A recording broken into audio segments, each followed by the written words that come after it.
नमस्कार दोस्तों, गौरी की आवाज़ चैनल में आपका स्वागत है। कॉलेज से लौटते लौटते शाम ढलने लगी। आसमान में सूरज की आखिरी सुनहरी किरणें अब हल्की हो चली थी। गली के नुक्कड़ पर बच्चे रोज की तरह खेलते दिखाई दिए।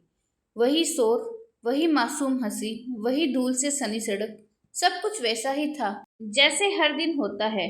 कोई खास बदलाव नहीं, कोई अलग मंजर नहीं।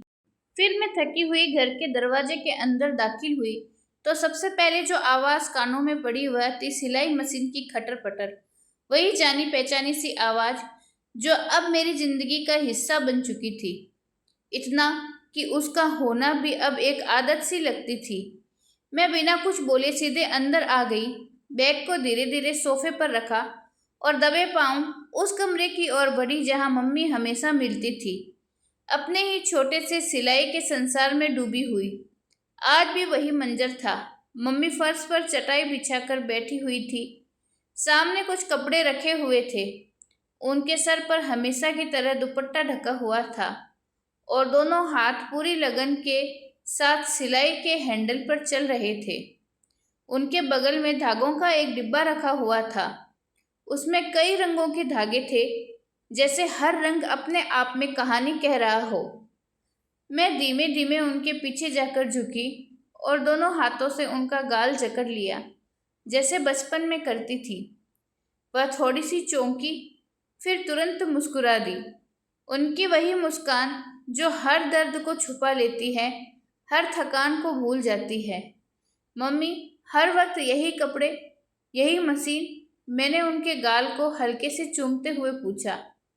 पापा की पेंशन भी तो आती है, गुजारा हो ही जाता है, फिर आप इतनी मेहनत क्यों करती हो? उन्होंने अचानक मशीन की रफ्तार को रोक दी और फिर हाथों से कपड़ों को एक तरफ रखा और मेरी तरफ कुछ पल तक गहराई से देखा। उनकी नज़रों में एक ऐसा सच था जो शायद मैं जानती थी, लेकिन फिर भी पूछ रही थी। थोड़ी देर बाद उन्होंने धीरे से कहा, यह सब तुम्हारे लिए है मेरी बेटी। उन्होंने बड़ी नरमी और ममता से मेरी तरफ देखा और धीमे से कहा, यह सब मैं तुम्हारी शादी के लिए, दहेज के लिए कर रही हूँ बेटी। तो मैंने तुरंत उनको और ध्यान से देखा। उनके चेहरे पर मुस्कान थी, लेकिन उस मुस्कान के पीछे छिपी थकान की लकीरें बहुत गहरी थी। उनकी आंखें बहुत कुछ बयां करती थी। नींद की कमी, थकावट और मन की परेशानी, सब कुछ जैसे उनकी पलक पलक में दर्ज हो गया था। उनके होठ कुछ कहने की कोशिश कर रहे थे, लेकिन बीच बीच में खांसी आ रही थी।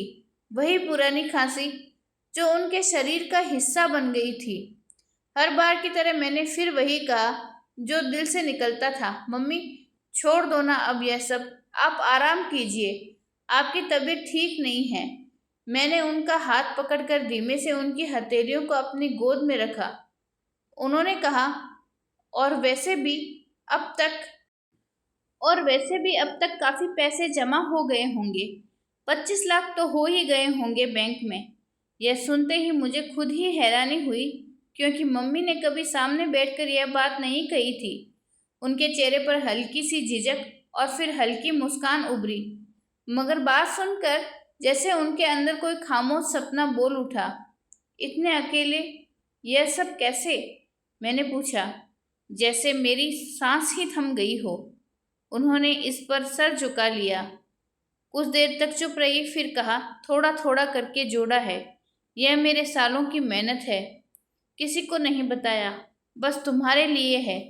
उनकी बात सुनकर मुझे लगा कि मेरा दिल किसी ने मरोड़ दिया हो। मैं उनके सामने फर्श पर बैठ गई और धीरे से अपना सर उनके घुटनों पर रख दिया। फिर कहा, मम्मी, आपने मेरे लिए इतनी मेहनत की, कौन करता है ऐसा? उन्होंने मेरे बालों पर हाथ फेरा, जैसे सालों से यही कह रही हो। वो बोली, अगर मैं नहीं करूँगी तो और कौन करेगा? और तुम यह मत भूलो, मैं मजबूर नहीं हूँ, मैं माँ हूँ। उनकी आवाज़ में थकान के साथ साथ एक ममता का गहरा एहसास भी था। मैंने कहा, आपको पता है ना, आप जैसी मम्मी सबको नहीं मिलती, मैंने रूहानी सी आवाज़ में कहा था। वह इस बात पर हंसी, वही हल्की मुस्कान जिसमें एक माँ की सारी दुनिया समाई होती है। बेटा, अच्छा घर चाहिए तो अच्छे रिश्ते वाले सब कुछ देखते हैं। शादी में कोई सिर्फ लड़की नहीं देखता, फ्रिज, टीवी, बेड ये सब पूछते हैं। उन्होंने मेरी ठोड़ी को छूकर कहा, और तुम तो मेरी शहजादी हो। तुम्हारी शादी तो शहजादियों की तरह ही होगी।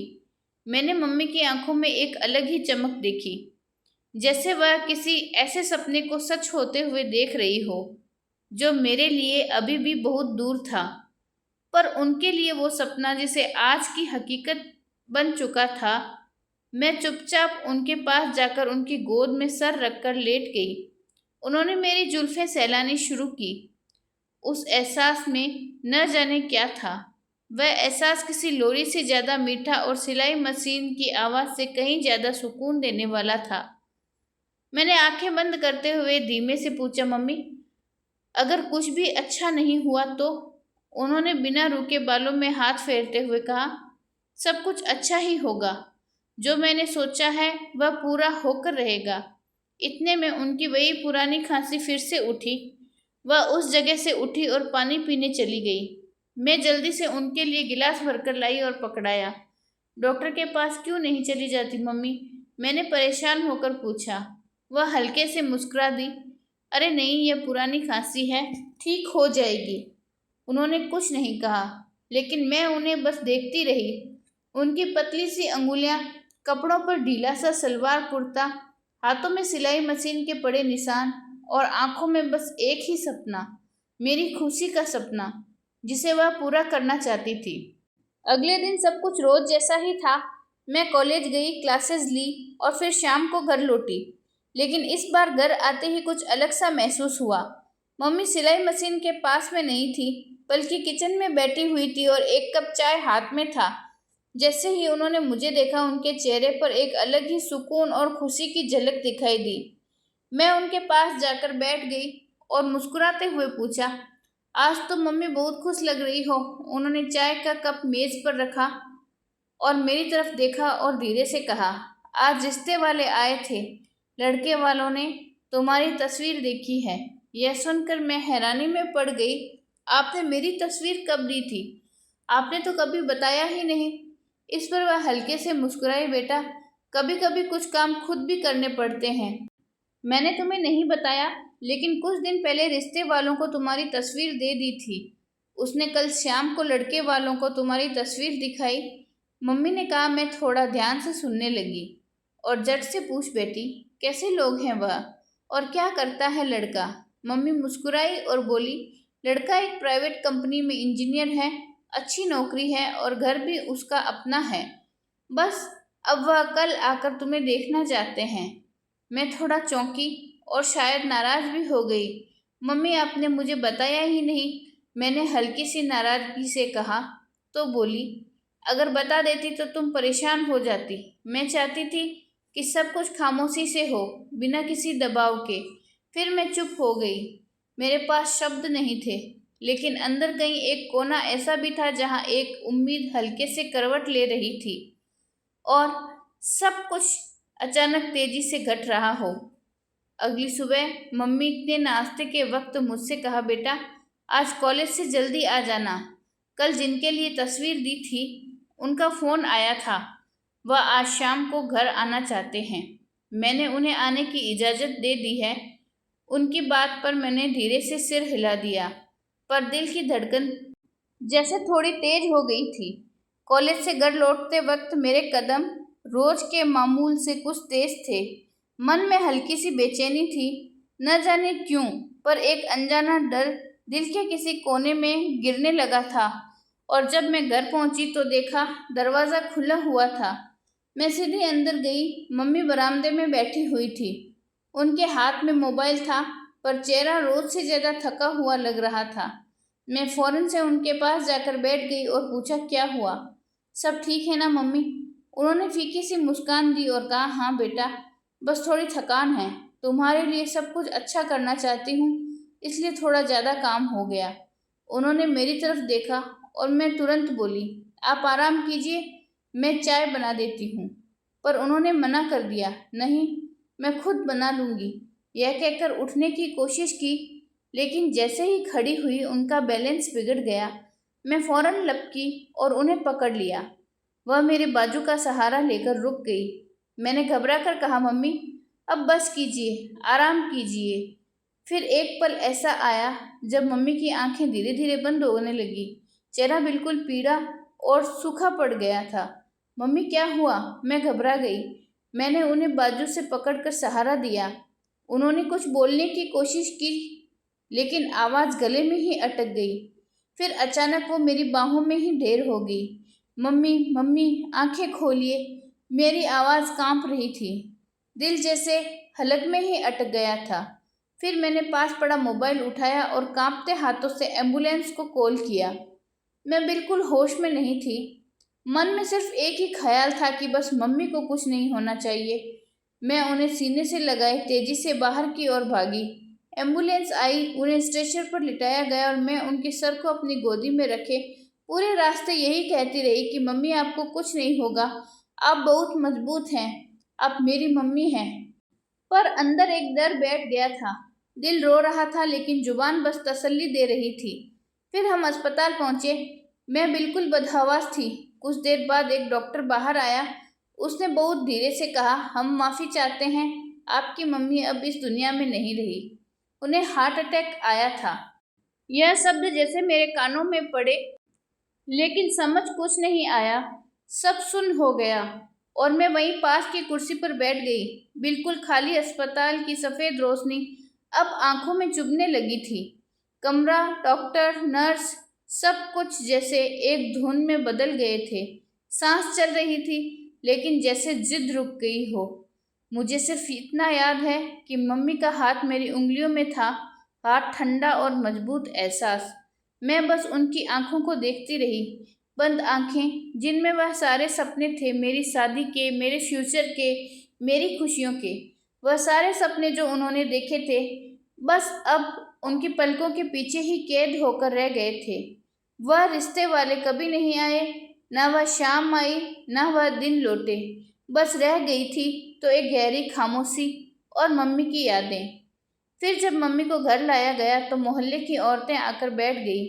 कुछ धीरे से कह रही थी कि कैसी अच्छी औरत थी जो सारी जिंदगी सिर्फ अपनी बेटी के लिए ही जीती रही।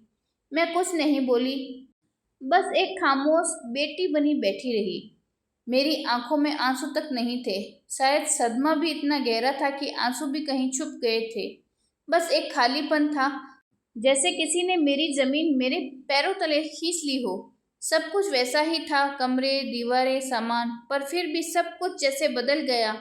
और बस मैं यही सोचती रही कि कुछ दिन पहले वह मेरे लिए चाय बना रही थी और आज वह खुद हमेशा के लिए छोड़कर जा चुकी है। कुछ ही दिन बाद रिश्ते वालों का फोन आया। वह हालचाल पूछना चाहते थे, पर मैं उनसे क्या कहती, कैसे बताती कि जिनके लिए ये सब जोड़ा गया था, उन्होंने सालों से मेरी शादी का सपना देखा, वह अब इस दुनिया में नहीं रही। मेरे पास ना मम्मी, ना सपने, ना कोई चाय का प्याला देने वाला और ना कोई यह पूछने वाला था कि थकी हो या नहीं। मम्मी के जाने के बाद पूरा घर जैसे खामोश हो गया था। दीवारों से उनकी आवाज़ें टकरा कर लौट आती थी। कमरों में उनकी खुशबू अभी भी हल्की सी महसूस होती थी और मैं बस जैसे एक खाली खोल की तरह रह गई थी, जिसके अंदर कुछ भी नहीं बचा था। ना शब्द, ना आंसू, ना शिकायत। दिन चुपचाप गुजरते रहे। मोहल्ले की कुछ औरतें आती जाती रही, पर कोई भी ऐसा नहीं था जो मम्मी की जगह ले सकता था। फिर तीसरे दिन चाची आई। उनकी आंखें सूजी हुई थी, साथ में चाचा जी भी थे। घर में दाखिल होते ही चाची मेरे गले लगकर रोने लगी। मेरी बच्ची, तेरी माँ तो सब कुछ तेरे लिए कर गई, लेकिन तुझे अकेला छोड़ गई। अब तो हमारे सिवा तेरा और कोई नहीं है। मैं चुपचाप खड़ी रही, ना कुछ बोल पाई, ना चाची को झूठा सहारा दे सकी। मैं बस समझने की कोशिश कर रही थी कि अब मेरी जिंदगी किस मोड़ पर खड़ी है। चाची ने कमरे का एक चक्कर लगाया, हर चीज को देखती रही, फिर बोली, यह घर अब वीरान हो गया है। एक अकेली लड़की यहाँ कैसे रहेगी? दुनिया क्या कहेगी? इस बात पर मैं कुछ कहने ही वाली थी कि चाची ने आगे से कहा, तुम हमारे साथ चलो, तुम्हारी मासी भी यही चाहती है। अकेली रहकर तुम यह सब नहीं संभाल पाओगी। शायद वह सही कह रही थी। शायद अब मेरे पास कोई और रास्ता भी नहीं था। अगले दिन चाची अपने घर ले आई। एक सादा सा मोहल्ला और एक छोटा सा घर, लेकिन हालात के हिसाब से मेरे लिए वह एक छत बन गया था। शुरुआती दिन थोड़े अजीब गुजरे। सब कुछ नया था, जगह भी, लोग भी। और चाची मुझे हर वक्त गले से लगाकर कहती, तू हमारी बेटी है, अब तुझे किसी चीज की फिक्र करने की जरूरत नहीं है। उनकी बातों में अपनापन था, लेकिन मेरी आंखें हर रात मम्मी की तस्वीर ढूंढती थी।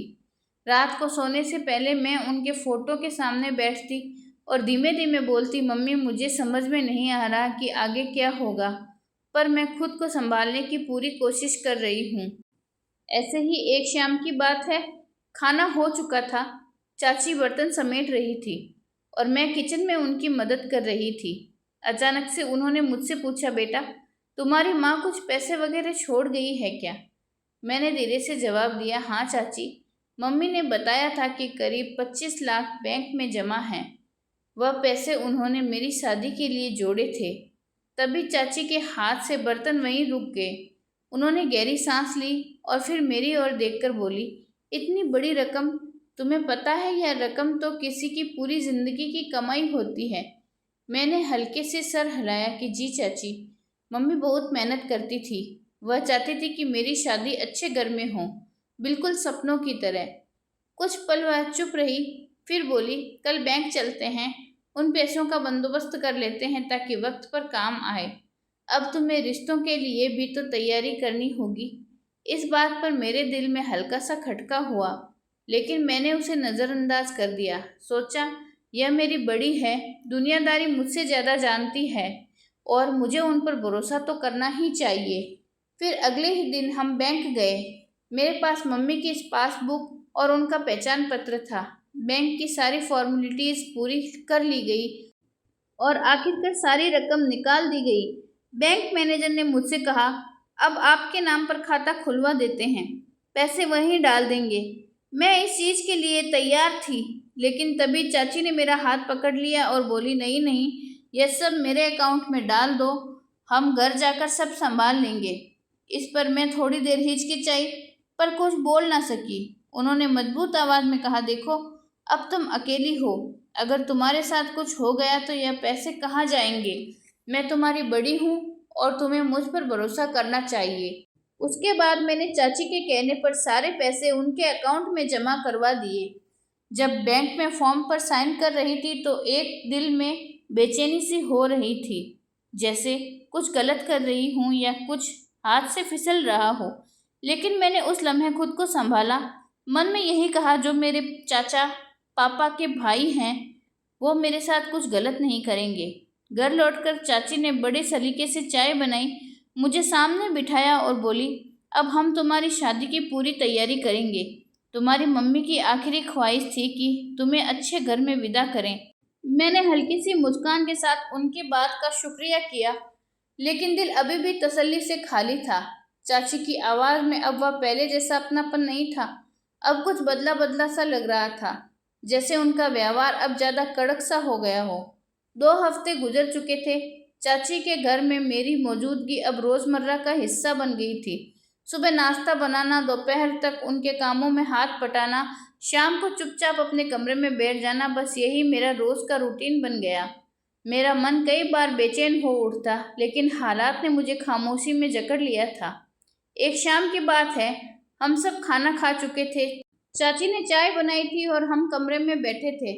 मैंने जैसे ही चाय का कप हाथ में लिया, चाची ने अचानक ही बात छेड़ी। मैं उन लड़के वालों से बात कर रही थी जिन्होंने तुम्हें देखना चाहा था। मेरा पूरा ध्यान उनकी बात की तरफ हो गया। चाय का कप हाथ में ही कांप गया और मैंने बेसब्री से पूछा, क्या कहा उन्होंने? फिर चाची ने एक सांस ली और बोली, हाँ बात तो करी थी, लेकिन हमने रिश्ता मना कर दिया। यह सुनकर मेरे हाथ से कप फिसलते फिसलते बचा। इनकार क्यों किया? मेरे मन में से जैसे अपने आप ही निकल गया। चाची ने एक घूंट चाय का लिया और फिर बोली, हमने उनके बारे में थोड़ा पता किया तो मालूम हुआ कि लड़का नशा करता है। अब ऐसे घर में हम तुम्हें कैसे दे सकते हैं। मुझे लगा कि जैसे कोई अंदर से मुझे खाली कर गया हो, दिल बैठ सा गया हो, आंखें खुली की खुली रह गई। वही लड़का जिसकी तस्वीर मम्मी ने कभी बड़े प्यार से मुझे दिखाई थी, जिसकी नौकरी, पढ़ाई और शराफत के बारे में मम्मी ने खुद भरोसे से मुझसे बातें की थी, अब अचानक एक शराबी निकला। मेरे अंदर जैसे सारे सवाल खामोशी में दब गए। उसके बाद मैंने चाची से सीधा सवाल किया, आपने खुद देखा था उस लड़के को? उन्होंने थोड़ी नाराजगी के साथ जवाब दिया, तुम्हें हम पर भरोसा नहीं हो रहा है क्या? मैंने धीरे से कहा, नहीं ऐसी बात नहीं है चाची, बस मम्मी ने तो कहा था कि वह लोग अच्छे हैं। अब चाची की आवाज़ में नरमी की जगह सख्ती आ गई थी। वह बोली, तुम्हारी माँ भी इस दुनिया में नहीं है, अब फैसले हमें करने हैं। हम जो बेहतर समझेंगे वही करेंगे। तुम अभी बहुत छोटी हो, तुम्हें अभी बहुत कुछ सीखना है और समझना है। यह सुनकर मैं चुप हो गई। दिल में एक ठेस उठी, पर जुबान जैसे बंद हो गई। अगले दिन भी सब कुछ रोज जैसा ही था। सुबह उठकर मैंने पूरे घर का काम किया, झाड़ू, पोछा, बर्तन, कपड़े, हर चीज जैसे मेरी अनकही जिम्मेदारी बन चुकी थी। शाम को अब चाचा जी घर लौटे तो मैं बरामदे में थी। मैंने सुना वह चाचे से धीमे स्वर में कह रहे थे, तुमने पैसे तो अपने अकाउंट में रख लिए, अब इस लड़की के बारे में क्या सोचा है? चाची की आवाज़ बिल्कुल साफ थी, अभी तो बहुत काम बाकी है, वह खुद ही अगर कुछ पूछेगी तो देखा जाएगा। यह सुनकर मेरे पैरों तले जमीन खिसक गई। बात मेरी जिंदगी की थी और फैसले चुपचाप लिए जा रहे थे। मुझसे कुछ नहीं पूछा गया था और शायद किसी को इस बात की ज़रूरत भी नहीं लगी। रात को जब सब अपने कमरे में सो गए तो मैं चुपचाप छत पर चली गई। नीचे शहर का शोर गूंज रहा था, लेकिन मेरे अंदर एक गहरी खामोशी थी जो हर गुजरते दिन के साथ और गहरी होती जा रही थी। मैंने अपने पास रखी डायरी निकाली जो मम्मी की दी हुई थी और पन्ना खोलकर मैंने लिखा, मम्मी, आज पहली बार ऐसा लग रहा है कि मेरे अपने फैसले अब मेरे हाथ में नहीं रहे। मैंने सादगी से अपने सपने, अपने पैसे और अपना भरोसा सब कुछ उनके हवाले कर दिया और अब मैं सिर्फ एक तमाशा बन गई हूँ। अगले दिन चाची ने कहा, बाजार चलो, कुछ खरीदारी करनी है। तो मैं चुपचाप उनके साथ चल दी। हम बाजार में घूमे। उन्होंने अपने लिए कुछ नए कपड़े खरीदे। जब मैंने झिझकते हुए कहा, चाची मेरे लिए भी कुछ ले लीजिए, तो उन्होंने बिना मेरी ओर देखे ही जवाब दिया, अभी तुम्हारी शादी की कोई तारीख तय नहीं हुई है, तो यूं ही खर्च करने की क्या ज़रूरत है। फिर मैं कुछ नहीं बोली, बस चुपचाप उनके पीछे पीछे चलती रही। दिल के अंदर कुछ जैसे टूट कर चुप हो गया था। वापस आते हुए हम बैंक के पास से गुजरे तो चाची ने यूं ही कहा, पैसे तो ठीक ही रखे हैं, फिक्र मत करो, अगर तुम्हें कभी ज़रूरत हो तो बता देना। मैंने उनकी बात पर कोई जवाब नहीं दिया, ना पीछे मुड़ी ना कोई हरकत की, बस आगे बढ़ती रही। कुछ दिन बाद जब शाम का टाइम था, मैं किचन में खड़ी चाय बना रही थी, तभी चाचा जी की आवाज़ सुनाई दी। उसे मैंने सारा दिन घर के काम करते हुए देखा है, कब तक वह यही करती रहेगी? कोई रिश्ता क्यों नहीं ढूंढती तुम उसके लिए? फिर चाची ने हल्का सा हंसते हुए जवाब दिया, यह कोई आसान काम थोड़ी है, अभी तो इसके दिमाग में भी बहुत कुछ भरना बाकी है। और वैसे भी अब यूं लड़कों की लाइन थोड़ी लगी होती है कि हर हफ्ते एक नया लड़का आ जाए। वहाँ चाय का कप रखते हुए मेरे हाथ कांपने लगे। दिल में एक घुटन सी उठी, लेकिन मन ने खुद को संभाला। कप ट्रे में रखा और चुपचाप बाहर ले गई। चाचा जी ने एक बार मेरी ओर देखा और शायद कुछ बोलना चाहते थे, पर शब्द उनके होठों पर आकर रुक गए। या तो उनके पास कहने के लिए कुछ भी नहीं था, या फिर उनकी हिम्मत नहीं थी। फिर रात ऐसे ही बीत गई। फिर एक सुबह आंख खुली तो बैठक से चाची की आवाज़ आ रही थी। मेरी नींद भरी आंखें अब भी किसी और दुनिया में थी, लेकिन हकीकत ने बहुत जल्दी जगाने पर मजबूर कर दिया। मुझे चाची की आवाज़ आई, उठ गई हो तो बर्तन धो लो, कल रात के भी पड़े हुए हैं। मैंने आंखें मिचमिचाई, दुपट्टा सर पर लिया और किचन की तरफ चल दी। किचन में बर्तनों का अंबार लगा हुआ था। कल रात का खाना खाकर सब सो गए थे, पर आज सुबह रात के बर्तनों का हिसाब भी बिल्कुल साफ कर लिया जा रहा था। मैं थकान से टूटी हुई थी कि काम खत्म होने के बाद बैठक की सफाई का हुक्म मिल गया। उसके बाद कपड़े धोने थे। चाची ने तो जैसे ठान ही लिया था कि अब घर में नौकर की जरूरत ही नहीं है। उन्होंने कहा, वह जो नौकरानी थी नाक में दम कर रखा था उसने, इसलिए मैंने उसे हटा दिया है। वैसे भी हमारा तो छोटा सा ही घर है, तो सब कुछ कर ही लेती है। उनकी बात पर मैं कुछ नहीं बोली, बस हर काम चुपचाप कर लेती। सुबह कॉलेज जाती, शाम को लौटती और वही काम वही जिम्मेदारियां। शुरू शुरू में चाची कहा करती थी कि बेटा तू तो बहुत समझदार है, सब कुछ तेरे बस की बात है। लेकिन धीरे धीरे उनके बोल भी बदलने लगे। अब वह कहती थी, अब सब कुछ तुम ही करोगी, हमसे तो यह सब कुछ नहीं होता। कभी कभी उनके पति थोड़ा सा मेरे हक में बोल जाते, अरे बच्ची है, थोड़ा आराम भी कर लेने दो इसे। लेकिन चाची तुरंत कह दे देती, जब यह अपने घर जाएगी तब आराम कर लेगी, यहाँ तो जो है वह करना ही होगा। मैं खामोशी से सब सुनती और उतना ही चुपचाप अपने हिस्से से काम कर लेती। एक दिन शाम को जब मैं कॉलेज से लौट रही थी, रास्ते में एक औरत मिली। उनके साथ दूसरी औरत भी थी, शायद कोई रिश्ते कराने वाली। उन्होंने मुस्कुराकर मुझसे कहा, बेटी तुम बहुत खूबसूरत हो, बहुत शरीफ भी लगती हो। अगर इजाज़त हो तो मैं तुम्हारे लिए एक रिश्ता लाना चाहती हूँ। लड़का बैंक में नौकरी करता है। मैं कुछ नहीं बोली, बस खड़ी रही। उन्होंने खुद ही कहा, कोई बात नहीं, हम तुम्हारी चाची से बात कर लेंगे। शाम को वह हमारे घर आई। चाची ने उन्हें बिठाया, चाय पिलाई, फिर बातें की और फिर उनसे साफ इनकार कर दिया, हमें अभी भी शादी नहीं करनी है, अभी बच्ची छोटी है। मैं अपने कमरे में बैठी थी, लेकिन हर बात साफ सुनाई दे रही थी। जब औरतें चली गई तो मैंने हिम्मत करके चाची से पूछा, चाची आपने इनकार क्यों किया? तब उन्होंने मुझे घूर कर देखा और बोली, क्या यह पूछना तुम्हारा हक है? हम जानते हैं कि कब क्या करना है। रिश्ते कोई सब्जी थोड़ी न है जो रोज कोई आए और देख जाए। मैं चुप हो गई, दिल अंदर तक धोखा खा गया, पर जुबान कुछ ना कह सकी। अगले दिन भी किसी ने चाची से मेरी शादी की बात छेड़ी, पर जवाब अब भी वही था, हमें अभी नहीं करनी बेटी की शादी। यह सबके बस की बात नहीं होती। मेरे दिल में वह हर बात चुपता जा रहा था। जब कोई रिश्ता आने के बाद भी बिना वजह ठुकरा दिया जाता था। कभी वजह बताई जाती मेरी उम्र, कभी पढ़ाई, कभी कहा जाता अभी अच्छे रिश्ते का इंतजार कर रहे हैं, पर दिल जानता था कि वजह कुछ और ही है। मैं अक्सर खुद से सवाल करती, क्या साची सच में मेरा भला चाहती है, बस गुजर रही है? लेकिन हर बार जवाब धुंधला हो जाता, बिल्कुल धुंधले शीशे की तरह, जिसमें चेहरा तो दिखता है पर जज्बात नहीं। एक दिन की बात है, मैं बाजार से कुछ लेकर लौटी। जैसे ही गेट के अंदर कदम रखा, अंदर से चाची की आवाज़ सुनाई दी। वह शायद किसी से फ़ोन पर बात कर रही थी। सच कहूँ तो बहुत काम की है, सुबह से शाम तक सब करती है। अगर तुम्हारा कोई बेटा बड़ा होता तो उसकी शादी इसी से कर देती। मेरे कदम वहीं रुक गए, कानों में शोर सा गूंजने लगा।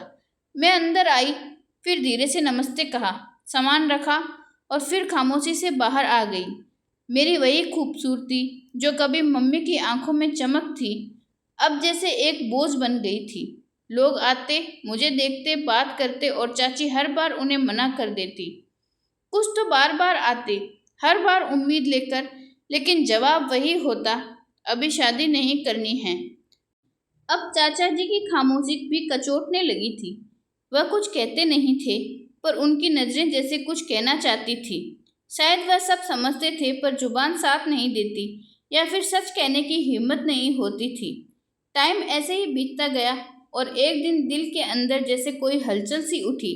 मैंने खुद से कहा, अब बहुत हो गया है, कुछ तो करना होगा मुझे। उस पर माँ की याद आई, उनका सपना, उनकी मेहनत, उनकी खामोश आंखों में जो उम्मीद थी, वह सब आंखों के सामने घूम गया।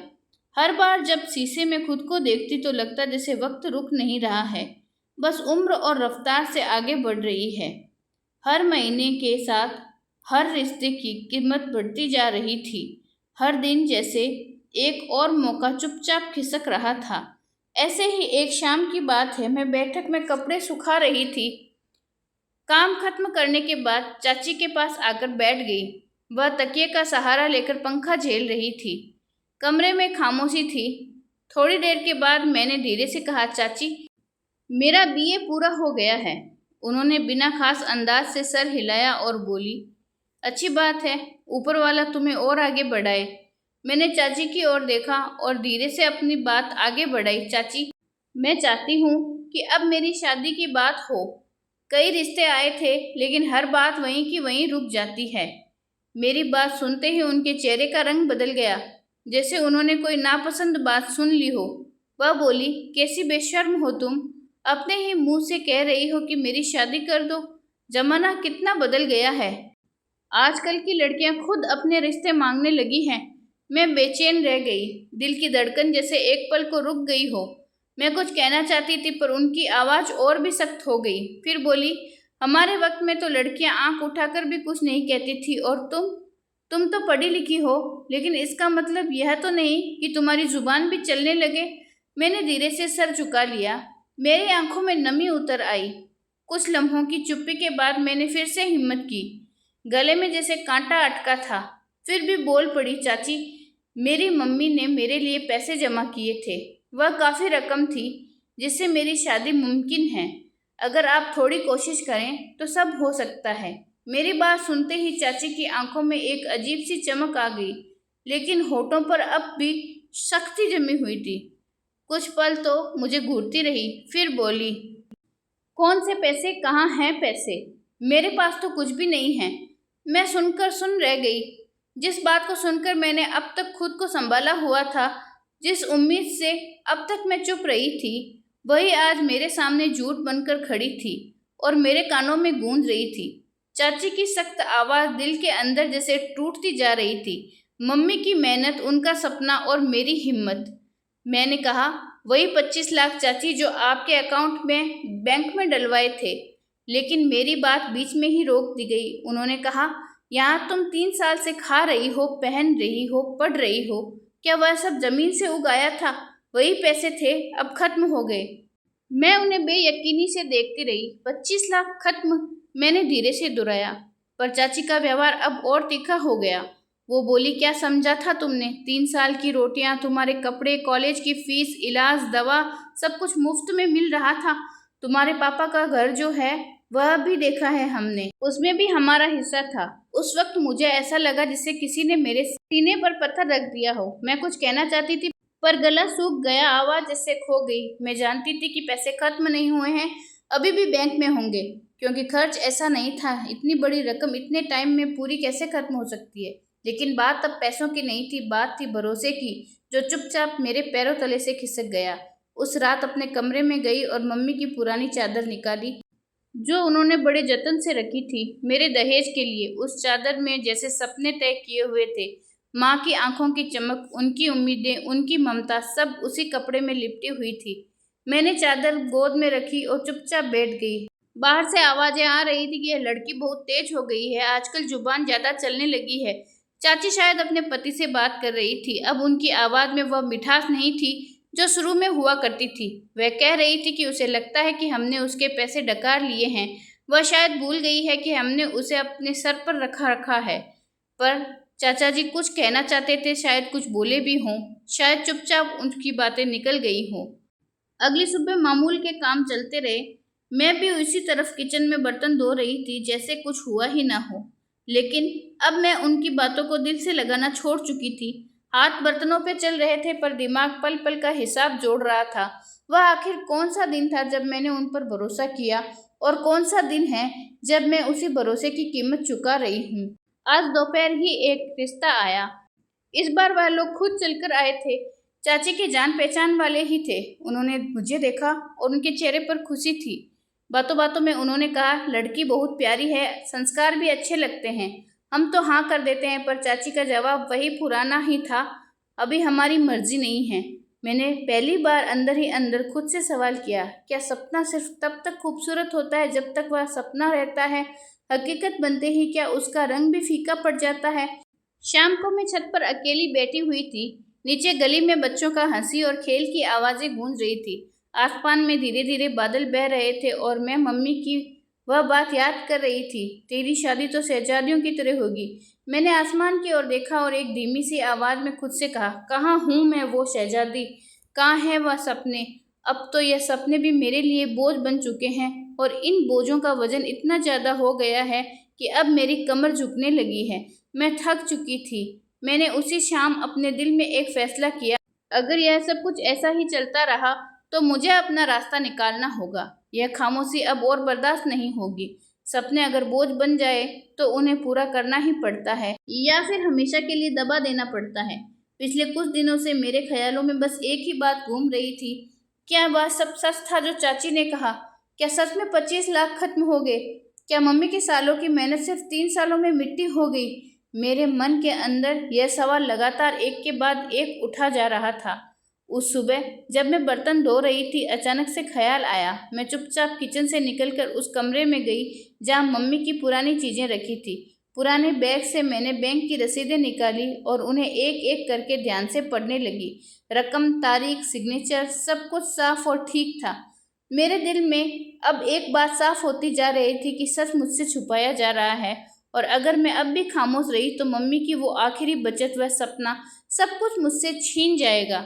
अगले दिन नाश्ते के बाद जब वह आंगन में बैठकर चाय पी रही थी तो मैंने वह रसीदें उनके सामने रख दी और कहा, चाची यह देखिए, आपने खुद मेरे सामने बैंक से यह रकम निकाली थी। यह रसीदें उसी की है। 3 साल में इतना खर्च मुमकिन नहीं, कुछ तो बचा ही होगा। फिर चाची ने एक नज़र रसीदों पर डाली, फिर चेहरे पर एक कड़वी मुस्कुराहट के साथ बोली, तो इन रसीदों से क्या साबित होता है? यह तो पुरानी बात है, अब कुछ नहीं बचा, सब खत्म हो गया है, समझी? मैंने धीमे से कहा, चाची मैंने हिसाब लगाया है, इतनी बड़ी रकम सिर्फ खाने पीने और फीस में खत्म नहीं हो सकती। मैं सिर्फ सच जानना चाहती हूँ, यह पैसे मम्मी ने मेरी शादी के लिए जोड़े थे। उनकी आंखों में अब तेजी आ गई। उन्होंने गुस्से में चाय का कप एक तरफ रखा और सीधे होकर बैठ गई।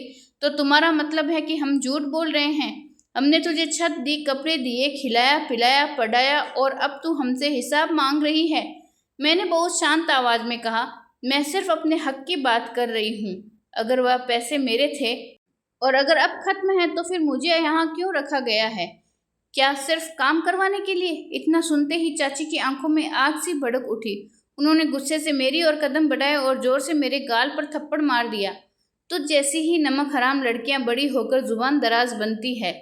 हमने तो तुझे सर पर रखा और तू हमें ही कटघरे पर खड़ा कर रही है। और मैं बिल्कुल सुन्न खड़ी थी।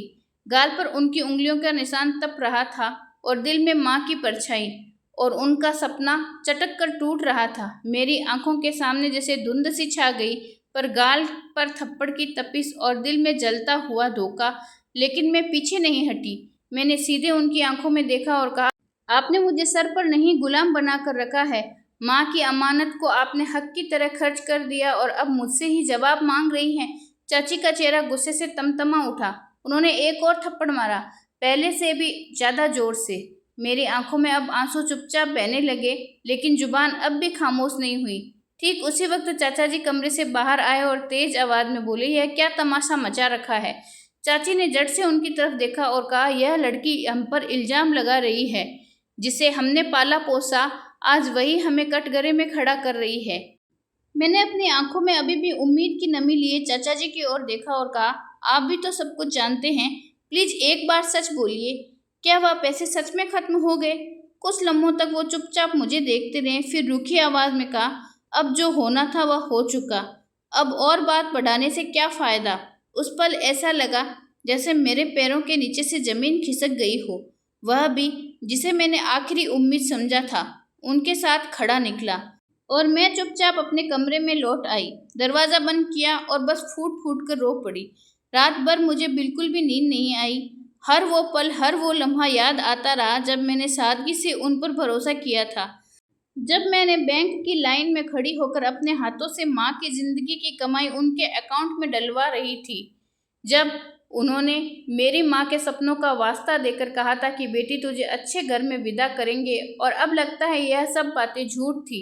मुझे सिर्फ इस्तेमाल किया गया, मेरे सपनों का, मेरी मासूमियत का, मेरे भरोसे का, और आखिर में मुझे मेरी ही अमानत से बेदखल कर दिया गया। मैं चुप कर बैठी हुई थी तो मुझे बाहर से दौड़ भाग की आवाज़ सुनाई दी। वह बोल रही थी, सुना है, लड़की ने चाची से बदतमीजी की है, अब तो इसे यहाँ से निकाल ही देना चाहिए। मेरे हाथ दरवाजे की कुंडी तक पहुँचे, फिर धीरे से उन्हें अंदर से बंद कर दिया और वहीं खड़ी होकर मैंने एक फैसला लिया कि अब और नहीं, अब मैं खामोश नहीं रहूंगी। यह इम्तिहान अब और नहीं। मैंने खुद से कहा, माँ की कुर्बानियों को मैं यूं मिट्टी में नहीं मिलने दूंगी। मैंने शीशे में अपना चेहरा देखा। वहां एक और थप्पड़ का निशान था, लेकिन उसी के नीचे मेरी आंखों में अब एक नई चमक थी। अब फैसला हो चुका था कि मैं लड़ूंगी, अपने लिए, अपनी माँ के अधूरे सपनों के लिए। शाम के वक्त एक अजीब सी खामोशी थी, जैसे कोई तूफान आने से पहले हवा भी रुक जाती है। मैं अपने कमरे में बैठी हुई थी। मेरे सामने बैंक की रसीदें, कागज और माँ की यादें बिखरी हुई थी। मैंने मन ही मन कसम खाई थी कि अब इन पैसों का हिसाब लेकर रहूंगी। मैं अपने हक से पीछे नहीं हटूंगी। थोड़ी देर के बाद चाची खुद कमरे में आई। हाथों में पानी का गिलास था, लेकिन चेहरे पर जैसे अंगारे बरस रहे हो। वह दरवाजे पर खड़ी होकर बोली, क्या चाहती हो तुम? मैंने धीरे से सर उठाकर उनकी आंखों में देखा और कहा, अपना हक चाहिए और कुछ नहीं। जो पैसे माँ ने मेरी शादी के लिए रखे थे, उनका हिसाब। चाची की आवाज़ अब कांपने लगी थी, पर गुस्से से वह बहुत ज्यादा बोलने लगी। तू हमारे ही घर में रहकर हमें ही आंखें दिखा रही है। हमने तुझे पाला पोसा और अब तू बदले में हमें चोर बता रही है। मैंने उनसे कहा, मैंने सिर्फ वही मांगा है जो मेरा है। अगर अपना हक मांगना गुनाह है, तो फिर वो क्या था जो आपने मेरे साथ किया? इतना सुनते ही चाची ने गुस्से से मेरी कलाई कसकर पकड़ी और जोर से बोली, चल निकल यहाँ से। बहुत हो गया, तेरा बोझ हम और नहीं उठा सकते। हमने तुझ पर बहुत एहसान कर लिए। मैंने अपनी कलाई छुड़ाते हुए धीरे से कहा, मैं कहीं नहीं जा रही। जब तक मुझे मेरी माँ के पैसे वापस नहीं मिलते, मैं यहाँ से हिलने वाली नहीं हूँ। उसी वक्त बाहर से चाचा जी की आवाज़ आई। वह बोल रहे थे, निकालो इस लड़की को, हम यहाँ कोई खैराती आश्रम नहीं चला रहे। और जैसे उस लम्हे किसी ने तेज आंधी में मेरी दुनिया को उड़ा दिया। चाची ने कमरे का सामान समेटना शुरू कर दिया। कुछ कपड़े एक बैग में, कुछ किताबें, हर एक चीज जिसे मेरे वजूद से अलग किया जा रहा था। हर सामान के साथ मुझे जैसे घर से नहीं, अपनी माँ की आखिरी उम्मीदों के साथ बाहर फेंका जा रहा था। बोल ना, सब तेरा ही है ना, ले जा इसे। हमने जो कुछ दिया उसका हिसाब अब नहीं लेंगे। चाची की आवाज़ जहर की तरह मेरे कानों में पिघलने लगी थी। उसी पल चाचा जी ने गुस्से में दरवाज़ा खोला और मेरी कलाई कसकर पकड़ ली। मुझे बैठक तक घसीटते हुए ले आए। हम पर इल्जाम लगाने से पहले अपने किरदार में भी झांक लेती। आजकल की लड़कियां सिर्फ जुबान चलाना जानती है, इज्जत नहीं देखती। उन्होंने सिर्फ मेरी तरफ उंगली उठाते हुए कहा, हमने मोहल्ले भर में इज्जत कमाई है, तू एक लवारिस लड़की, इसे मिट्टी में नहीं मिला सकती। फिर उन्होंने दरवाज़ा खोला, एक जोरदार धक्का दिया। जा, जैसे यहाँ आई थी अब वैसे ही चली जा। अब ना तेरी शक्ल देखनी है, ना तेरे सवाल सुनने हैं। मैं सड़क पर गिर गई, घुटनों में चोट लगी। बस उससे बड़ी चोट आत्मा पर लगी थी। चारों तरफ से दरवाजे खुलने लगे, खिड़कियां सरकने लगी। सब औरतों की आंखों में कोई दया नहीं थी, बस सवाल थे। किसी ने कहा, क्यों निकाला लड़की को? दूसरी बोली, सुना है चाची पर इल्जाम लगाया है, कह रही थी कि पैसे हड़प लिए हैं।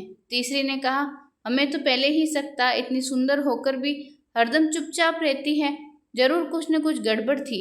मैं चुपचाप उठी, अपना बैग संभाला और बिना पलटे, बिना जवाब दिए सड़क पर चलने लगी। हर नज़र पीछे से चीरती हुई लग रही थी। हर आवाज़ दिल में कांटे की तरह चुभ रही थी। अब कहाँ जाएगी? माँ तो रही नहीं, रिश्तेदार भी तंग आ गए हैं, कौन रखेगा इस लड़की को? मैं सच में नहीं जानती थी कि मैं कहाँ जा रही हूँ। बस पैर खुद चल रहे थे, जैसे कोई टूटे हुए सपनों से बचकर हकीकत की ओर भाग रहे हों। गली की वो दीवारें जिनके बीच में माँ की हंसी, उनके हाथ की चाय और दुपट्टे में छुपे हुए ख्वाब देखे थे, आज वही दीवारें मेरे लिए अजनबी हो गई। अब मैं गली से निकलकर सड़क पर आ चुकी थी। चारों ओर गाड़ियां तेजी से भाग रही थी, लोग अपने अपने काम में बिजी थे, पर मेरी दुनिया एकदम ठहरी हुई थी। मैं एक सुनसान से कोने में बैठ गई, पुराना बैग साथ रखा और सर घुटनों में छुपा लिया, जैसे खुद से ही लिपट जाना चाहती थी। दिल जोर जोर से धड़क रहा था। हर धड़कन में बस एक ही सवाल था कि अब कहाँ जाऊं। शाम गहरी होने लगी थी। आसमान पर अंधेरा छाने लगा और मेरे दिल का अंधेरा उससे भी ज्यादा गहरा होता जा रहा था। मैंने अपने चारों ओर देखा। हर चेहरा अजनबी और बेरहम लग रहा था। कोई जल्दी में था, कोई चिल्ला रहा था, कोई देखकर भी जैसे नहीं देख रहा था। अब मेरी जेब में बस कुछ 100 रुपये थे। पिछले महीने की कॉलेज की फीस के बचे हुए। लेकिन यह रकम कब तक चलेगी और कहाँ तक जाएगी? इतने में क्या होगा, एक बूढ़ी औरत मेरी तरफ आकर खड़ी हो गई। उसके कपड़े मिट्टी और धूल से सने हुए थे। चेहरे पर झुर्रियों की गहरी लकीरें थी, पर आंखों में एक अजीब सी चमक थी, जैसे जिंदगी ने उसे सब कुछ सिखा दिया हो। वह कुछ देर तक मुझे निहारती रही, जैसे मेरे दर्द को बिना पूछे पढ़ रही हो। फिर उसने धीमे से पूछा, बेटी कहाँ से आई हो? इतनी रात गए यहाँ अकेली क्यों बैठी हो? फिर मैंने नजरें उठाई। कोई ठिकाना नहीं है, अब कोई भी नहीं है। यह सुनकर वह कुछ पल चुप रही, फिर जमीन पर मेरे पास बैठ गई। मैं भी कभी ऐसे ही बैठती थी, बस उस वक्त की मार ने सब कुछ छीन लिया था। उसकी आवाज में तजुर्बा भी था और अपनापन भी। डर लग रहा है? उसने पूछा। मैंने सर हिलाया। हाँ, बहुत ज्यादा। वह कहने लगी, तो चल मेरे साथ चल, कुछ रातें मेरे पास रह ले, फिर खुद तय कर लेना कहाँ जाना है और कैसे जाना है। उसकी बातों में ना कोई जबरदस्ती थी, ना कोई लालच था, बस एक थका हुआ इंसान जो टूटे हुए इंसान को सहारा देना चाहता था। मैंने पहली बार उस रात किसी को देखा था जो मेरा दर्द पढ़ रहा था, बिना पूछे, बिना जज किए। तो मैंने धीरे से सिर हिलाया कि ठीक है। उसकी आंखों में उम्र की झुर्रियां थी, पर चेहरे पर एक अजीब सी चमक थी, जैसे जिंदगी के हर इम्तिहान को पास करके अब वह दूसरे के आंसू पढ़ना जानती हो। उसने चुपचाप एक पुरानी थाली में से रोटी रख दी और खुद भी जमीन पर बैठ गई मेरे पास। बेटी, उसने कहा, यह दुनिया कुछ नहीं देती उन लोगों को जो बस रोते रहते हैं। जो उठते हैं बस वही अपना नसीब खुद खींचते हैं। मेरी आंखों से आंसू थम नहीं रहे थे। मैंने सर झुका लिया। फिर उसने मेरी तरफ देखा। कुछ बताएगी? तेरे चेहरे पर जो दर्द है वह मैं कई बार देख चुकी हूँ। मुझे बता, शायद कोई रास्ता निकल आए। मैंने धीमी आवाज में कहना शुरू किया। मेरी माँ अब नहीं रही। और फिर जैसे किसी बंधन से टूटने जैसा मैं सब कुछ कह गई। कैसे माँ ने दिन रात सिलाई करके पैसे जोड़े, कैसे चाची ने भरोसे के नाम पर मुझे अपने घर में रखा, और कैसे धीरे धीरे वह घर मेरे लिए कैद बन गया। कैसे मेरे ही पैसों से मुझे नीचे दिखाया गया और आखिर कैसे मुझे धक्का मारकर निकाल दिया गया। मैं बस बोलती रही और वह सुनती रही। उसकी आंखों में हमदर्दी थी, लेकिन कोई दिखावटी एहसास नहीं, जैसे हर शब्द अपने सीने से उतारती जा रही थी। फिर बोली, तू तो माँ की अमानत को लेकर घर से निकल गई, उसने धीमी आवाज में कहा। वह भी अपने ही घर से, अपने ही लोगों के हाथों से। मैंने सर हिलाया। वह कुछ पल चुपचाप बैठी रही, फिर उसने अपनी पुरानी चादर में हाथ डाला और एक मोबाइल फोन निकाला। यह देखकर मैं थोड़ी चौंकी। एक फकीर के हाथ में मोबाइल। उसने कुछ सोचे बिना तेजी से एक नंबर मिलाया और कोने में जाकर बात करने लगी। मैंने सुनने की कोशिश नहीं की, बस उसे देखती रही, उसकी पीठ, उसकी जिद की लकीरें। कुछ मिनट बाद वह फिर वापस आई। कहा, तेरा इंतजाम हो जाएगा। मैंने हैरानी से उसकी ओर देखा, जिसे मेरे कानों से नहीं सुना। लेकिन अब जो करना है वह तूने ही करना है। उसकी आवाज़ साफ थी। अगर खुद पर यकीन है तो दरवाज़ा खोलते देर नहीं लगती। मगर मैं हक्की बक्की उसे देख रही थी। उसकी आंखों में कोई हमदर्दी थी, पर डर नहीं, पर एक माँ जैसी शक्ति थी। शायद अब किस्मत मेरे दरवाजे पर दस्तक दे रही थी। कल सुबह कुछ लोग आएंगे, बस हिम्मत मत हारना। उस औरत की आवाज में भरोसा था, एकदम सच्चा। पर मैं कुछ नहीं कह पाई, सिर्फ सर हिला दिया। और पहली बार मेरी आंखों में एक अजीब सी परेशानी उतर आई थी, जैसे किसी ने धूल से भरे शीशे को एक बार में साफ कर दिया हो। मुझे लगा शायद आज मैं अकेली नहीं हूँ। रात में वही फुटपाथ पर कोने में सो गई। सर के नीचे माँ का बैग रखा हुआ था, जिसमें कई चिट्ठियाँ थी, कुछ यादें, एक सपना जिसे मैं अब खोना नहीं चाहती थी। सुबह जब नींद खुली तो उठकर देखा, बैग समेटा तो देखा वह औरत अब जा चुकी थी, पर उसकी मौजूदगी का एहसास अब भी वहीं था। उसने वहाँ एक और कागज छोड़ दिया था, जिस पर सिर्फ कुछ शब्द लिखे थे। खुद को कमजोर मत समझना बेटी, तेरे अंदर जो आग है वह पहाड़ भी पिघला सकती है। और मैंने अगले लम्हे वह कागज सीने से लगा लिया। फिर दोपहर के करीब दो औरतें मेरे पास आई। पुलिस यूनिफॉर्म में नहीं थी, साधारण कपड़ों में थी, पर उनके चेहरे पर हमदर्दी और भरोसा था। तुम्हारा नाम सुमन है? एक ने नरमी से पूछा। मैंने धीमे से सर हिलाया। चलो मेरे साथ, दूसरी ने कहा। और मैंने हिचकिचाते हुए पूछा, कहाँ ले जा रही हैं आप लोग? उसमें से एक ने मुस्कुराकर कहा, वहीं ले जा रहे हैं जहाँ तुम जैसी लड़कियां अपने हक के लिए लड़ना सीखती है। तुम्हारी पुलिस ट्रेनिंग शुरू होने वाली है, सारा खर्च हम उठाएंगे। मैं जैसे जम सी गई। मैं पुलिस? उन्होंने मेरे कंधे पर हाथ रखकर कहा, तुम्हारी पढ़ाई है, तुम्हारा जज्बा है, तुम्हारे साथ जुल्म भी हुआ है, अब तुम्हें खुद को मजबूत बनाना होगा। तुम्हें सिर्फ सुमन नहीं, तुम एक मिसाल बन सकती हो। मैं उनके साथ चल दी, पर रास्ते पर मेरे ख्याल में बस वही औरत घूमती रही जिसे मैं एक फकीर समझ बैठी थी। अब समझ में आया कि वह कोई आम औरत नहीं थी, वह ऊपर वाले की तरफ से भेजी हुई एक किरण थी, एक नई उम्मीद। फिर जब हम एक ट्रेनिंग सेंटर पर पहुंचे तो सामने छोटा सा कैंप था, लेकिन वहाँ की हवा में कुछ अजीब सा सुकून था। बहुत सी लड़कियां भी थी वहाँ पर, हर किसी की अपनी एक कहानी थी। किसी को अपने घर वालों ने निकाल दिया था, तो किसी को पति ने छोड़ा था, किसी की माँ को ससुराल में मार डाला गया था, लेकिन सबकी आंखों में अब डर नहीं, बल्कि एक जिद थी, अपने लिए, अपनी पहचान के लिए। कमजोर वो नहीं होते जिनके पास कुछ होता है, कमजोर वो होते हैं जो लड़ना छोड़ देते हैं। मैंने यह पहली सीख वहीं पाई थी। उस दिन उस कागज पर मैंने पहली बार अपनी डायरी में लिखा, माँ, आज किसी ने आपकी जगह लेने की कोशिश की।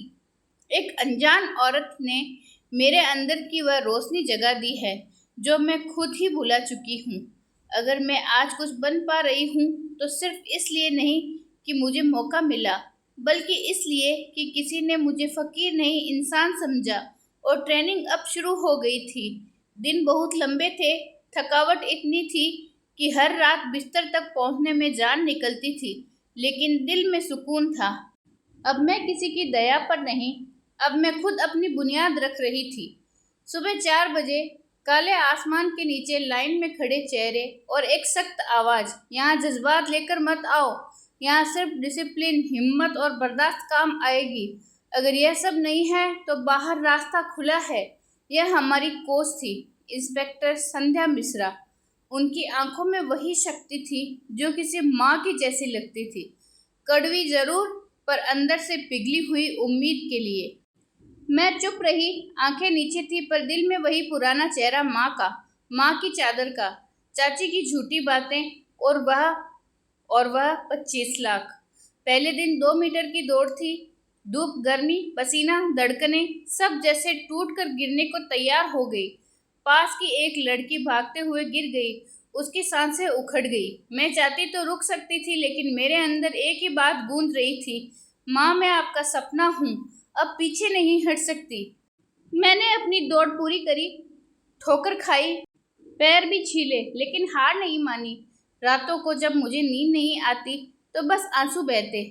जब सब सो जाते तो मैं अपने बिस्तर पर चुपचाप माँ की तस्वीर निकालती, वही तस्वीर जो मैं चादर में छुपा कर लाई थी।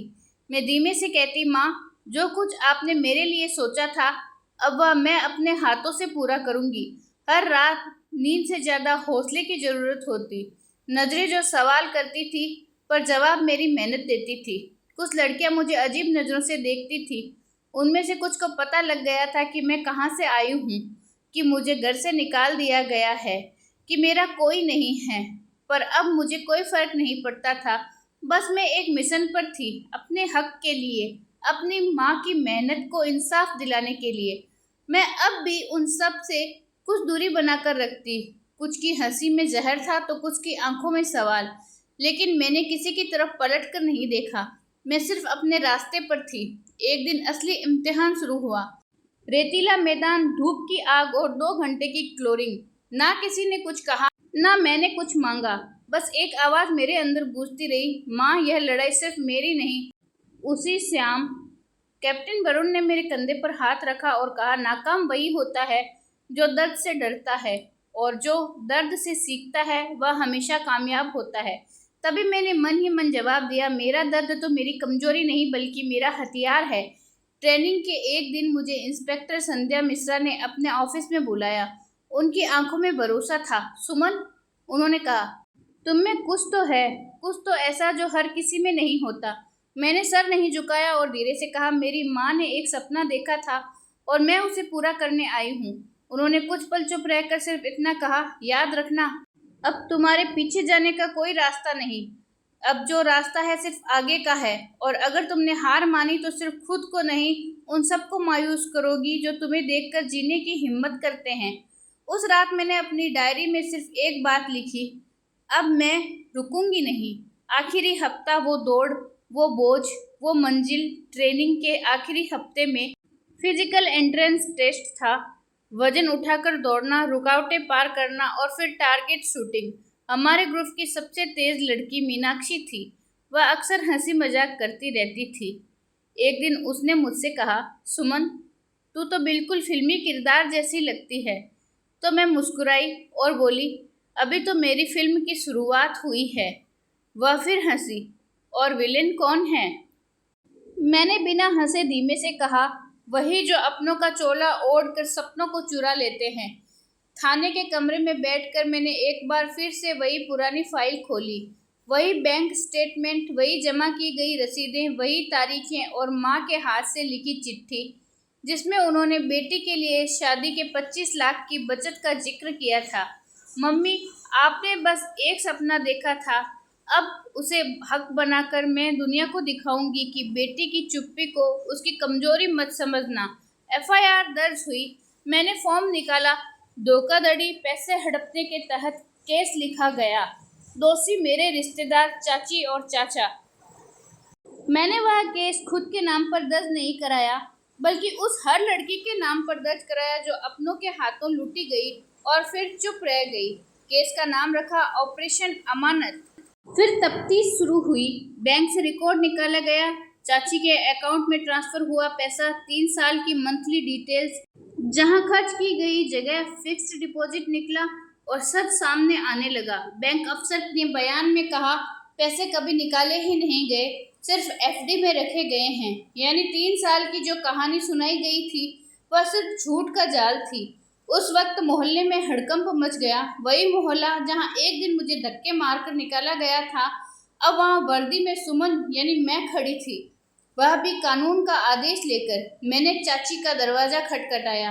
अंदर से वही आवाज आई, कौन है? इसके बाद दरवाजा खुला। मैं बोली, इंस्पेक्टर सुमन, आपको गिरफ्तार किया जाता है अपनी ही भतीजी की अमानत को धोखा देने और उसके साथ घरेलू अत्याचार करने के जुर्म में। चाची की आंखें फटी की फटी रह गई। चाचा चुपचाप सर झुकाकर खड़े रह गए। कोई सफाई नहीं, कोई बहाना नहीं। जब केस अदालत में गया तो मैंने बयान देते वक्त कांपती आवाज में नहीं बल्कि पूरे कॉन्फिडेंस में कहा, मैं सिर्फ इंसाफ नहीं मांग रही, मैं चुप्पी को आवाज देने आई हूँ, जिसे रिश्तों के नाम पर हमेशा कुचला गया है। अदालत ने सुनवाई में पाया कि पैसों का गलत इस्तेमाल नहीं बल्कि गलत इरादे से रोक कर रखा गया। चाची और उनके पति को हिरासत में भेजा गया। माँ की छांव नाम से एक रेस्क्यू होम खोला, जहां उन लड़कियों को आश्रय दिया जाता था जिन्हें रिश्तेदारों ने निकाल दिया हो, समाज ने ठुकरा दिया हो या जिन्होंने खुद अपनी पहचान गंवा दी हो। हर नई लड़की से मैं कहती, एक दिन मैं सड़क पर रो रही थी, एक औरत ने मुझे रोटी दी और हिम्मत दी। आज मैं वह हिम्मत तुम्हें दे रही हूँ, क्योंकि अब तुम अकेली नहीं हो। माँ की तस्वीर के सामने मैं वर्दी में खड़ी थी। उसके हाथ में पुलिस मेडल ऑफ ऑनर था, जो मुझे महिला सुरक्षा में खास तौर पर मिला था। मैंने माँ की तस्वीर के सामने वह मेडल रखा और धीमे से कहा, मम्मी, आपकी सुमन अब सिर्फ आपकी नहीं रही, अब वह हर बेटी की आवाज़ बन गई है। और यह वादा है, अब किसी की बेटे के सपनों को किसी रिश्तेदार की सौदेबाजी में नहीं बनने दूंगी। अगले दिन मैंने लीगल सेल में संपर्क किया और एक फाइल तैयार करवाई जिसमें साफ साफ लिखा था कि मेरे साथ धोखा हुआ है और मेरे पैसे हड़प कर लिए गए हैं। मेरी अपनी चाची का नाम उसमें दर्ज करवाया। यह सब करते वक्त मुझे अंदर से बहुत हल्का और मजबूत महसूस हो रहा था, जैसे सालों बाद किसी ने मेरी आवाज़ सुनी हो। किसी ने मुझसे पूछा, क्या आप सच में यह केस करना चाहती हैं? मैंने सीधा जवाब दिया, हाँ। यह कोई बदले की बात नहीं है, मैं सिर्फ सही को सही और गलत को गलत साबित करना चाहती हूँ। फाइल आगे बढ़ गई और कुछ दिन बाद मेरी चाची को नोटिस मिल गया। उन्होंने हमेशा की तरह इस बार भी सब कुछ नकार दिया। कहने लगी, हमने इसे अपनाया, घर दिया और अब यह हमें ही बदनाम कर रही है क्योंकि यह पुलिस में भर्ती हो गई है। लेकिन उनकी सारी बातें रिकॉर्ड हो चुकी थी, जो अब सबूत बन चुकी थी। अदालत का पहला दिन आया। मैं वर्दी में नहीं, अपने आम कपड़ों में कोट गई, लेकिन चेहरे पर कॉन्फिडेंस था। वह भरोसा जो मेरी माँ की मेहनत और मेरी तकलीफों से मिला था। वकील ने मुझसे सवाल किया, आपके पास क्या सबूत है कि पैसे चाची के पास जमा थे? मैंने बैंक का स्टेटमेंट दिखाया। फिर पूछा, इस घर का क्या सबूत है कि यह आपके पापा का था? मैंने पापा के ऑफिस का लेटर दिखाया जिसमें साफ लिखा था कि घर उनके नाम था। फिर जज ने फाइल बंद करते हुए कहा, सबूत बिल्कुल साफ है। कुछ दिन बाद फैसला आया। अदालत ने हुक्म दिया कि चाची सुमन को पूरे 25 लाख वापस करें। वह शब्द सुनते ही दिल जैसे काबू से बाहर हो गया। यह वही पल था जिसके लिए मैंने खुद को फिर से जोड़ा था। अदालत से बाहर निकलते वक्त चाची ने मेरी तरफ देखा। उनकी आंखों में अब वह घमंड नहीं था। उनके साथ उनके पति भी चुप थे। मैं बस उनके पास से निकलते हुए इतना ही बोली, यह बदला नहीं था, यह हक था जो आपने मुझसे छीना था, वह आज कानून ने मुझे लौटा दिया। उसके बाद मैं सीधा उस घर के दरवाजे पर पहुंची जहां मेरा बचपन बीता। दरवाजा खुला था। बैठक में वही पुराना सुकून था, पर अब खामोशी कुछ अलग सी लग रही थी। कमरे की दीवारों पर आज भी मम्मी की सिलाई मशीन के निशान थे, जो सालों से मेरा इंतजार कर रहे थे। मैं चुपचाप जमीन पर बैठ गई। मम्मी की वही चादर निकाली जो हर दिन ट्रेनिंग के साथ मेरे पास रही थी। मैंने चादर को गोद में लेकर बस इतना कहा, मम्मी, आपकी बेटी ने वादा निभाया। आपके सपनों को मैंने इंसाफ की रोशनी में बदल दिया। रात भर मैं छत पर बैठी रही। हवाओं में अब खामोशी नहीं, एक सुकून भरी नमी थी, जैसे सब कुछ अपनी जगह आ गया हो। तभी किसी की आवाज़ आई, तुमसे कहा था ना, हिम्मत मत हारना। मैं मुस्कुरा दी।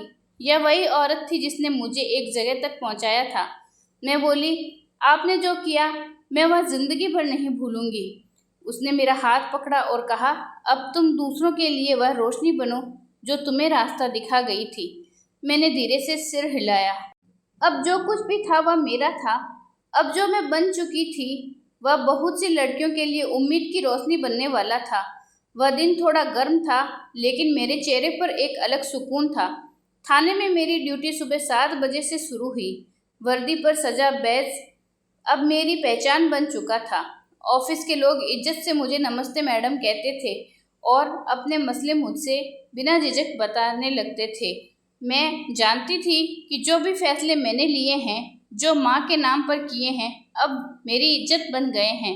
दोपहर को एक कांस्टेबल ने आकर मुझसे कहा, मैडम, बाहर 2 मेहमान आपका इंतजार कर रहे हैं। मैं जैसे ही बाहर निकली तो सामने वही चेहरे खड़े थे जिन्होंने मुझे धक्के देकर घर से बाहर निकाला था। चाची और उनके पति। उनकी आंखों में न वह पुराना गुरूर था, न ही चेहरों पर कोई शक्ति थी, सिर्फ एक पछतावा था। वह पछतावा जो तब आता है जब इंसान पहली बार खुद से नजर मिलाता है। मैंने सीधा पूछा, आना चाहते हैं अंदर? तो चाची ने नजरें झुका ली और धीरे से बोली, हम बस तुमसे मिलने आए थे। मैंने सर हिलाया और दोनों को अंदर बुलाया। हम तीनों ऑफिस के अंदर आमने सामने बैठे थे। कुछ लम्हे यूं ही खामोशी में बीत गए। फिर चाची ने पहली बार जुबान खोली, हमें अंदाजा नहीं था कि तुम यहाँ तक पहुँच जाओगी। उनकी आवाज़ में कोई दिखावा नहीं था, बस एक सच्चा पछतावा था। उन्होंने नज़र चुराते हुए मुझसे कहा, हमसे गलती हुई, बहुत बड़ी गलती। हम शर्मिंदा है बेटा।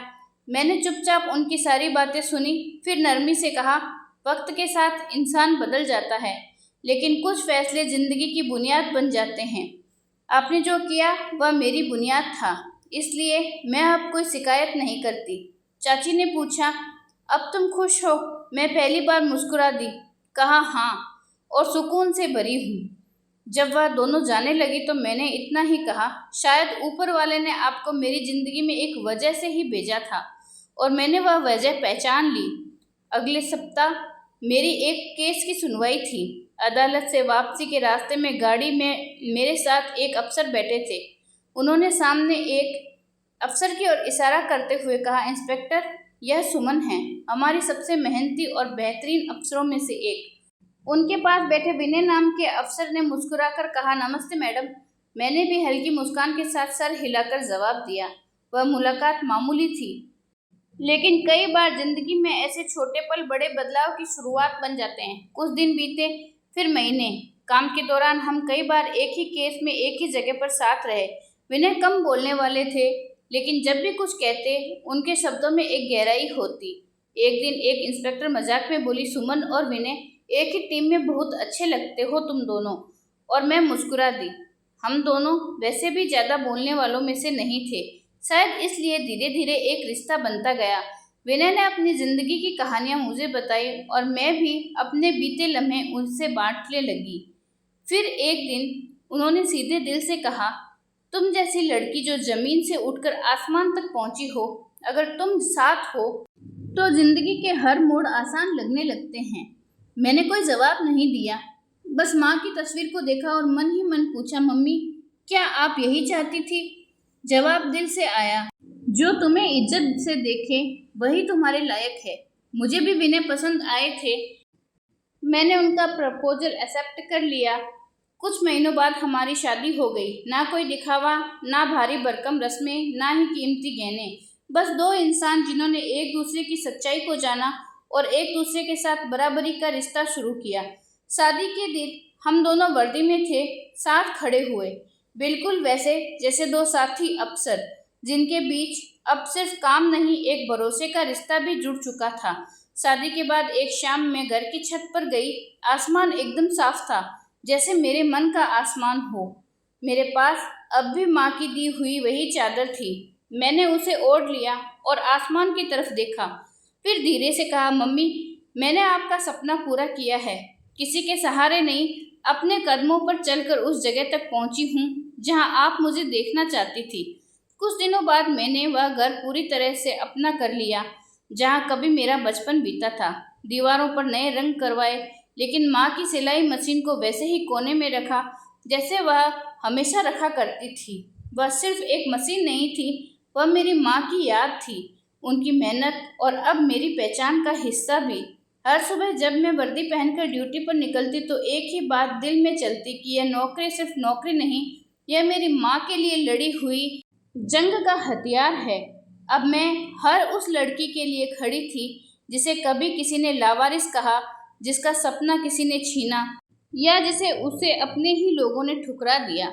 कभी कभी लोग कहते कि यही वो लड़की है जिसे उसके रिश्तेदारों ने घर से निकाल दिया था। इस पर मैं सिर्फ मुस्कुरा देती, क्योंकि अब मैं किसी को अपने सपनों से धक्का नहीं खाने देती थी। उस रात मैंने अपनी डायरी का आखिरी पन्ना खोला और लिखा, मैं अनाथ हूँ, लेकिन अकेली नहीं।